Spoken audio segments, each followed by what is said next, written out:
Walking now along this narrow path, among the graves, I thought about what a bastard that driver was. I asked him to stop across from the village. That's how we always say it here. Stop across. If I'd said beyond the river, that would be different. What did he care that he decided it was more convenient? That it was closer for me. Damn him. Bad luck getting a job at the dairy plant. No buses go from there to our place, only to the turn for Tenevka, and from there you can't get anywhere at all. It's easier to catch a ride on the highway. But from the highway, the village is behind the grove. Everyone always says across. That means behind the grove. But he was going to Nosavika, which means he turned earlier and drove on the bypass road, on the other side of the village. We call that beyond the river. And I dozed off. He could have at least told me he was going to Nosavika. There's construction there now, lots of workers from out of town. But couldn't he have said something? When he brought me here, and so cheerful too, like he'd done me a favor. Devil take him with his favor. All right, let me explain. Here's the situation. Our village is between the river and the highway. The one where they dropped me off. None of our people walk through the cemetery. It's a bad place. Not just bad, but really, truly bad. No reason to walk here. What's settled here and what at once, nobody knows. But everyone knows what happens to those who end up here at night. Of recent cases, 2 come to mind. Once a guy disappeared when he took this road. He was from out of town, came courting a local girl, seemed like a decent guy. Was. They warned him not to go this way. One of his friends gave him a ride. Same situation as with me now. The only difference is he asked to be dropped off here himself. His buddy was working at the construction site. He visited him until late, and the friend drove him. From his words, we know that he asked to be dropped here himself. People talk about their superstitions, but you can risk it once, so he risked it. They searched for him for a week. They brought his friend in for questioning. Stepan, our local cop, couldn't believe that a young man, not stupid, even though people had told him, still went through the cemetery. He sincerely thought something was fishy, in the sense that his friend was lying. However, when they found the guy, Stepan just threw up his hands. Nothing to be done about it. They really found him not far from the road, as far as they could piece together from his broken phrases, from the location, from some things found later. He was walking toward the village. Made it to the middle of the cemetery. Then he dropped the bag he was carrying and ran back. Why he ran, I won't even explain. It's obvious why he might have run. Because he disturbed what shouldn't be disturbed. He made it to the road, and another kilometer.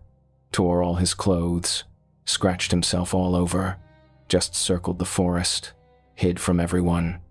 When they found him, he was a complete skeleton.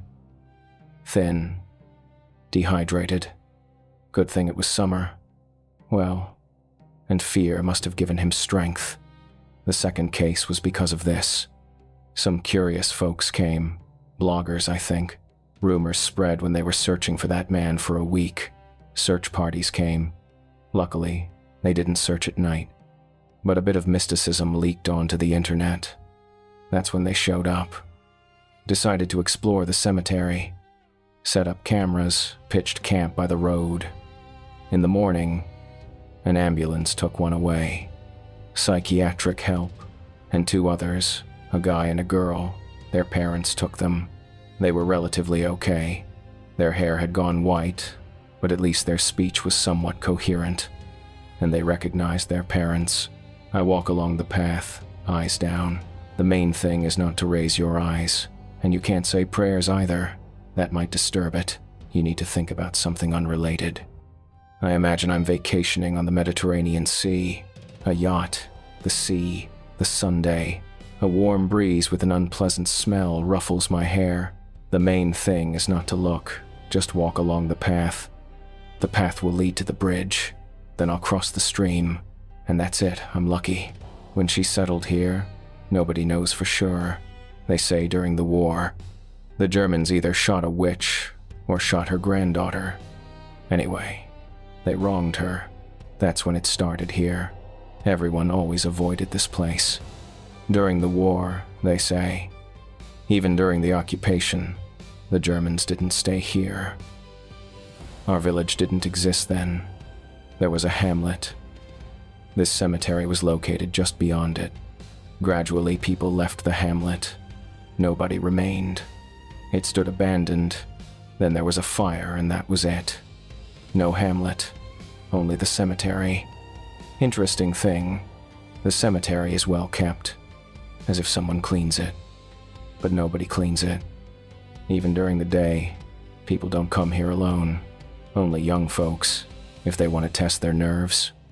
And even during the day, you can hear some kind of indistinct voice. Can't make out a single word, as if it's not a voice at all, but the wind slightly rustling the leaves of the bushes. But rustling melodiously. What a curse. Why did I think about it? I immediately distinctly heard the rustling, and the wind seemed to pick up, and it blew right in my face. The wind is warm, but carries noticeable moisture, and a sour smell. Tartly bitter. I held my breath and quickened my pace a bit. But you can't run. You can't run. Everyone knows that.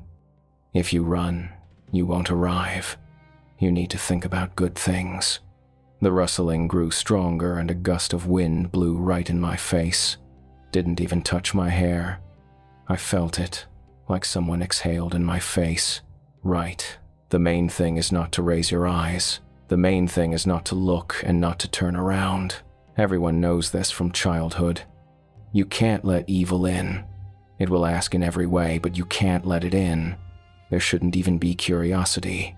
Curiosity is like a door. Fortunately, right now I'm not curious. That's why people have told stories since their very beginning, so that children don't have curiosity, so that there are answers to all questions, even if those answers make your spine go cold. The bridge doesn't come into view, but you can't look ahead, only at your feet. The wind blew strongly in my face, now with a clearly distinguishable stench. No longer a hint and subtle aroma of sourness, no. This time a distinct spirit of rot and viscous decay. I nearly coughed, but you can't do that either. You can't do anything that turns you toward the world, that connects you with the world. Only thoughts and dreams unconnected to this place. What was I thinking about? I forgot. Damn it. Ah, ocean. No. Sea. Sea. Something about the sea. The sea is water. Yes, exactly. Water. Sky. Ah, yes. Water and sea. And sky. And yacht. Resort. The quiet rustling changed to a growing rumble. It was getting stronger. Louder. That it resembled a voice. I understood immediately. But at first I could still deceive myself that it was just the sound of foliage swaying hard in the wind. True, at that moment there was no wind, and the rumble was growing. Heavy, guttural, very close by my right shoulder, and it blew on my face from the right. My hair moved. Don't look! Don't look! Don't quicken your step! Still no bridge. Have I lost my way? Can't look, can't run either. Like something touched my shoulder. On the left. On the right, it's still rumbling.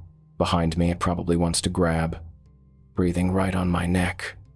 When the bridge appeared in my field of vision, I don't remember exactly. It came like a reward. Like a clear fact and consequence of work done correctly. The last meters are the hardest. That's where they catch the weak. But I held on. Didn't add a single step. My breathing didn't quicken.